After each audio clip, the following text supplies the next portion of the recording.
Assalamualaikum warahmatullahi wabarakatuh. Kami dari kelompok 6 akan menjelaskan mengenai perusahaan penyelenggaraan layanan pinjam meminjam uang berbasis teknologi informasi syariah.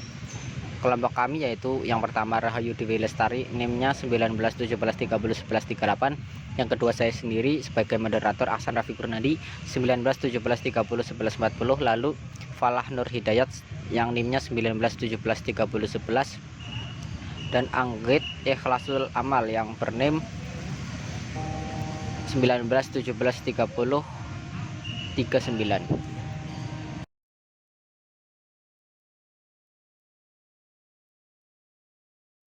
Bismillahirrahmanirrahim. Saya Rahayu Dwi Lestari, NIM 191730138,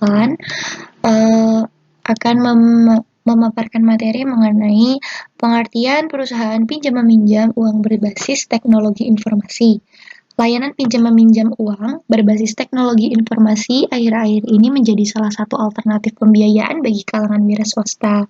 Hal ini dikarenakan layanan sangat fleksibel dan pencairan dana sangat cepat dibandingkan layanan keuangan bank. Layanan pinjam meminjam uang berbasis teknologi informasi berdasarkan pasal 1 angka 3 Peraturan OJK nomor 77/POJK.01/2016 tentang pelayanan pinjaman meminjam uang berbasis teknologi informasi adalah penyelenggaraan layanan jasa keuangan untuk mempertemukan pemberi pinjaman dengan penerima pinjaman dalam rangka melakukan perjanjian pinjam meminjam dalam mata uang rupiah secara langsung melalui sistem elektronik dengan menggunakan jaringan internet. Layanan pinjam meminjam uang berbasis teknologi informasi pada dasarnya sama seperti perjanjian pinjam meminjam uang konvensional. Hanya saja yang membedakan adalah para pihak tidak bertemu langsung. Para pihak tidak perlu saling mengenal karena terdapat penyelenggaraan yang akan mempertemukan para pihak dan pelaksana perjanjian yang dilakukan secara online. Kemudian yang selanjutnya yaitu materi mengenai landasan operasional.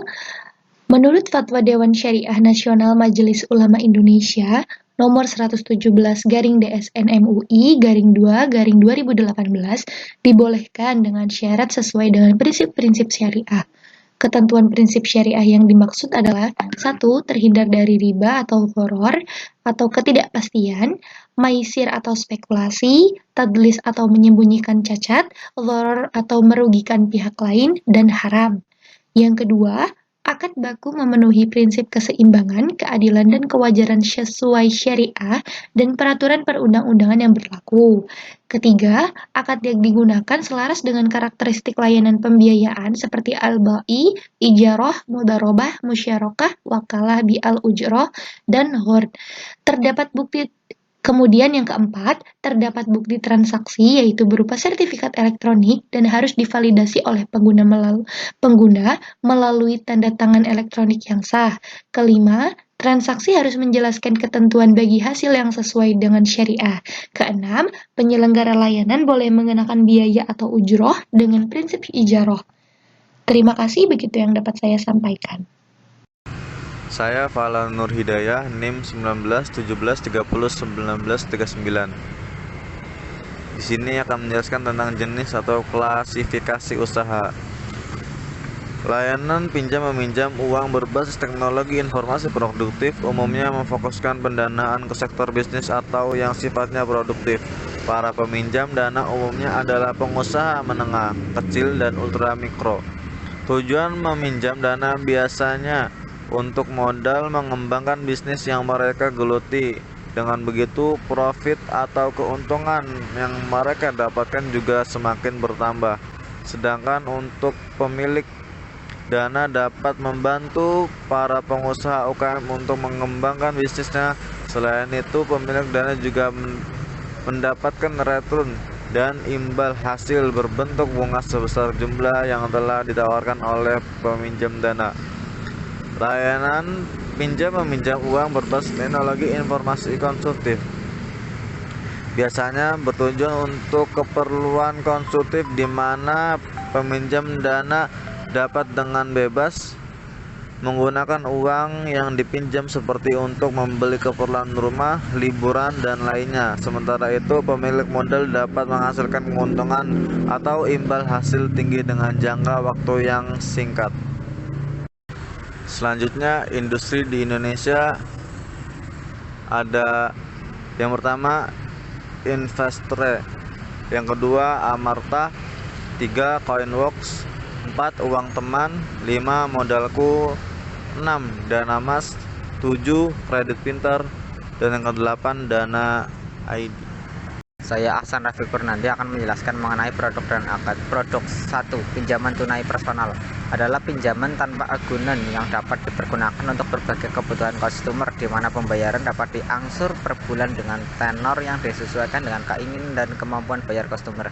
Yang kedua, produktif pertanian berupa membantu inklusi keuangan di bidang pertanian, memberikan modal utama kepada petani berupa benih, pupuk, dan pestisida. Yang ketiga, pinjaman pendidikan. Pendidikan merupakan fasilitas dari bank atau lembaga keuangan yang menyediakan pinjaman uang untuk kebutuhan pendidikan di suatu instansi baik di awal maupun pertengahan pendidikan. Akad pinjaman dana kepada nasabah dengan ketentuan bahwa nasabah wajib mengembalikan dana yang diterimanya pada waktu yang telah disepakati. Yang selanjutnya ada mekanisme operasional, yaitu mekanisme transaksi pinjam-meminjam dilakukan melalui sistem yang telah disediakan oleh penyelenggara fintech lending, baik melalui aplikasi maupun laman website.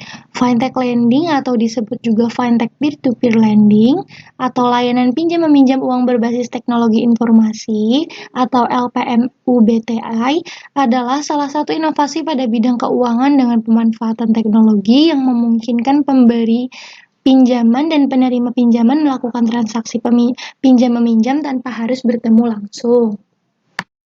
Kasus satu permasalahan yang berkembang. Kasus manipulasi pasar modal terjadi atas perdagangan saham PT Dharma Samudra Fishing Industry Tbk DSFI dengan cara melakukan transaksi tanpa menyebabkan terjadinya perubahan atas kepemilikan saham.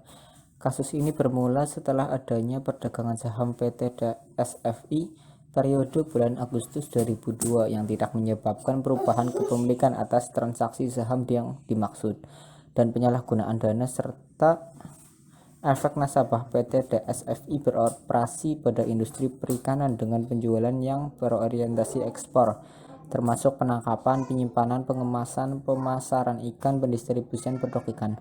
Lalu transaksi saham PT DFSI yang terjadi pada 20-23 Agustus tahun 2002 membuat harga sahamnya dengan cepat naik ke level yang tertinggi yaitu 575, padahal pada pertengahan Juli harganya berada di sekitar 170-an per lembar. Melambungnya harga tersebut dipicu aksi goreng saham oleh pihak tertentu. Akibatnya banyak investor dan broker terpancing menjual sahamnya dengan harga yang kelewatan tinggi. Masalahnya, kemudian terdapat broker pembeli sahamnya yang tidak bisa memenuhi pembayaran. Padahal seharusnya para pialang sudah menyetorkan dana ke pihak penjual dalam jangka waktu 4 hari setelah transaksi. Sesuai ketentuan pasar modal, jika terjadi gagal bayar seperti itu seharusnya Clearing Pinjaman Efek Indonesia (KPEI) yang memalangi. Namun itu tidak dilakukan karena muncul kecurigaan adanya ketidakwajaran dalam transaksi ini. Dari kelompok kami, jika ada kesalahan kami mohon maaf. Wassalamualaikum warahmatullahi wabarakatuh.